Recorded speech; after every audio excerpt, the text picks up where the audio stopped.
ধর্মতলায় ঘটল অবাক করা ঘটনা, যা দেখে শিউরে ওঠার মতো। মাথায় 188 কেজির বুলেট তুলে বাসের ছাদে যুবক, হতবাক যাত্রীরা। কলকাতার ধর্মতলা বাসস্ট্যান্ডে ঘটে গেল এক অবিশ্বাস্য ঘটনা, যা দেখে মুহূর্তে চাঞ্চল্য ছড়িয়ে পড়ে যাত্রীদের মধ্যে। উত্তরবঙ্গগামী একটি বাসে নিজের বুলেট মোটরসাইকেল নিয়ে বাড়ি ফেরার পরিকল্পনা করেন এক যুবক। জানা গিয়েছে, দীর্ঘদিন কলকাতায় চাকরি করার সুবাদে তিনি বুলেট মোটরসাইকেলটি কিনেছিলেন, কিন্তু চাকরি ছেড়ে দেওয়ার পর এবার সেটি নিয়েই নিজের গ্রামের বাড়ি ফিরতে চান। সেই কারণেই ধর্মতলা এসে বাসের একটি টিকিট কাটার পাশাপাশি মোটরসাইকেলের জন্যও আলাদা টিকিট কাটেন তিনি। এরপরই শুরু হয় আসল চ্যালেঞ্জ। প্রায় 188 কেজি ওজনের ভারী বুলেট মোটরসাইকেলটি বাসের ছাদে কিভাবে তোলা হবে তা নিয়ে আলোচনা শুরু হয়।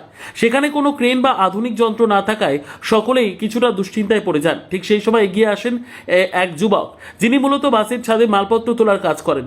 উপস্থিত কয়েকজনের সাহায্যে ধীরে ধীরে বুলেটটি তার মাথায় তোলা হয়। এরপর সকলকে অবাক করে দিয়ে তিনি শুধুমাত্র মাথার ব্যালেন্সে বিশাল ওজনের মোটরসাইকেলটি নিয়ে বাসের মই বেয়ে উপরে উঠে যান।